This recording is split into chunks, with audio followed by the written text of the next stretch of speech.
Freedom to the Slave by Henry Louis Vivian Derozio, 1809 to 1831. And as the slave departs, the man returns. Campbell. How felt he when he first was told a slave he ceased to be? How proudly beat his heart when first he knew that he was free. The noblest feelings of the soul to glow at once began. He knelt no more, his thoughts were raised, he felt himself a man. He looked above, the breath of heaven around him freshly blew. He smiled exultingly to see the wild birds as they flew. He looked upon the running stream that neath him rolled away, then thought on winds and birds and floods, and cried, I'm free as they. O freedom, there is something dear e'en in thy very name, that lights the altar of the soul with everlasting flame. Success attend the patriot sword that is unleashed for thee, and glory to the breast that bleeds nobly to be free. Blessed be the generous hand that breaks the chain a tyrant gave, and feeling for degraded man, gives freedom to the slave. Okay, this is a poem by Henry Derozio. Let's see, Derozio was born in Kolkata in India, and he was a Portuguese Indian. He was a Urindian, and he is famous because he is the first Indian poet, or one of the first Indian poets, and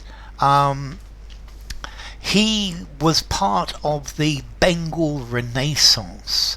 The Bengal Renaissance was a group of cultural people, artistic people, intellectual people who began to flower from the end of the 18th century up until the beginning of the 20th century.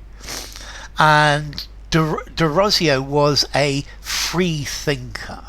He promoted the idea of free and a debate about problems in society. He went to he went to school until he was 14, and he went to David Drummond Dahamata Allah Academy, and this was had a very liberal approach to education.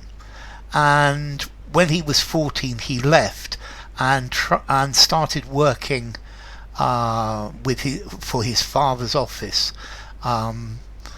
They were indigo planters, and then he started writing poetry, and he first got published in 1825 when he's 16 years old. And when he was 17, he was appointed a teacher of English literature. But he got into lots of trouble and was finally sacked for his unorthodox way of doing it, for challenging the establishment. And sadly, he died of cholera when he was 22.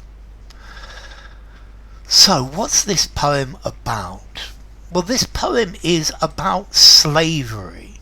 Derozio was a fan of Lord Byron. He was a fan of the Romantic poets, and this poem is a poem about slavery, about freedom to the slaves, and the time at which this was written.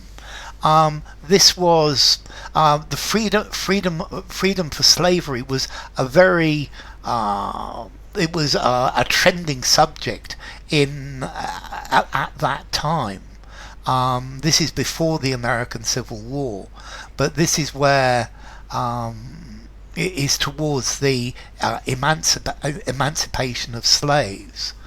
And if you see, it starts with an epigraph.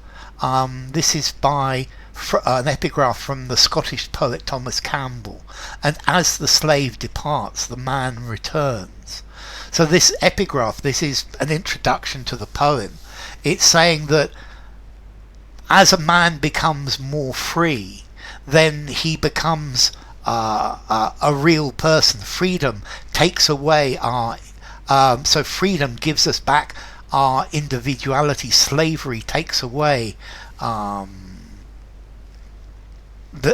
man. It destroys people, and as the slave ceases to be enslaved, then he becomes a free soul and he gets back his humanity. How felt he when he first was told, a slave he ceased to be? So how did he feel? Notice this inversion here. That's a nice little poetic touch. How did he feel when he was first told that he was no longer a slave? How proudly beat his heart when first he knew that he was free. And again, another inversion. How proudly beat his heart. His heart beat. So he felt very proud. He felt very good because he was finally free. The noblest feelings of the soul to glow at once began. So his soul began to feel noble. And this poem, I think, is very interesting because this poem is a dig, or it's an attack on the British East India Company, and it's perhaps alluding to the fact that that India was not free, that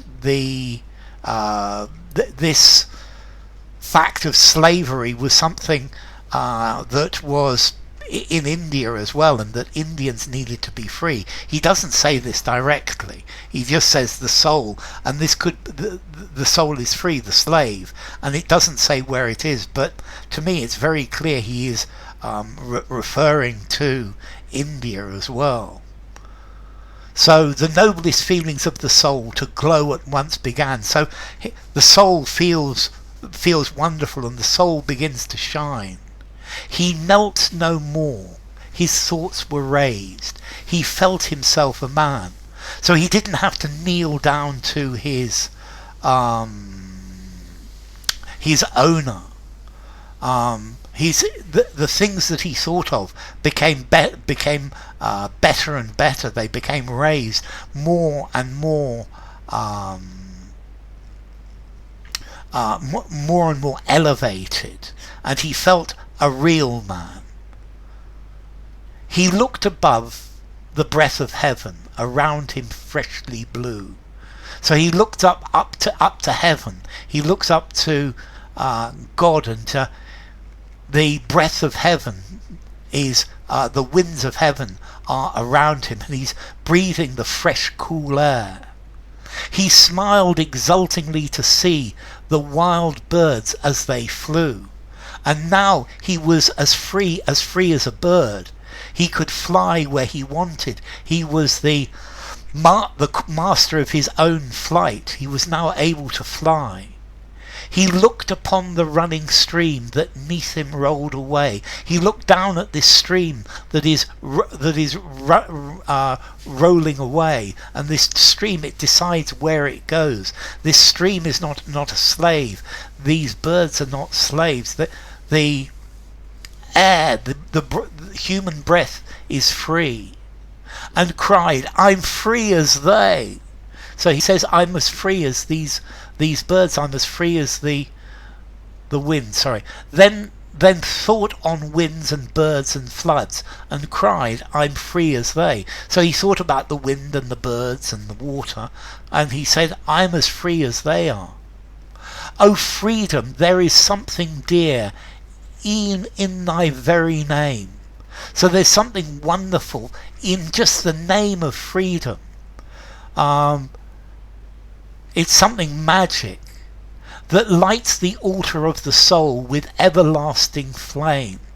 So this it gives the temple inside each human being where God lives. It lights the flame of the everlasting flame. It lights the spirit within us. Success attends the patriot sword that is unsheathed for thee. So somebody who takes out their sword and fights freedom, he's asking for success for the sword of the patriot. He's blessing people who have taken out their sword to fight for freedom for their country. And glory to the breast that bleeds nobly to be free. And this is glorifying the heart of somebody who is bleeding to emancipate themselves, to emancipate their nation, to make people free. Blessed be the generous hand that breaks the chain a tyrant gave. So blessed be the hand that breaks the chain of a tyrant is to be blessed, and feeling for degraded man gives freedom to the slave. So somebody who is fighting for freedom, they are something that is wonderful, that's helping people to reach their true potential. Yeah. So this is his abolitionist sympathies, which could be understood in context of slaves in other places, but clearly India was enslaved as well. Now look, for example, here, the breast that bleeds, all these bees, alliteration, blessed be, but lots of bees to give it some feeling to it. So this is talking about giving freedom to the slaves. He's talking about how slaves, a freed slave appreciates freedom, and the person can live. And this is a poem asking for emancipation, asking for freedom, but I think also freedom for his country, as well as for the people who are slaves in his country, who have to do the bidding of the British. So, Freedom to the Slave by Henry Louis Vivian Derozio.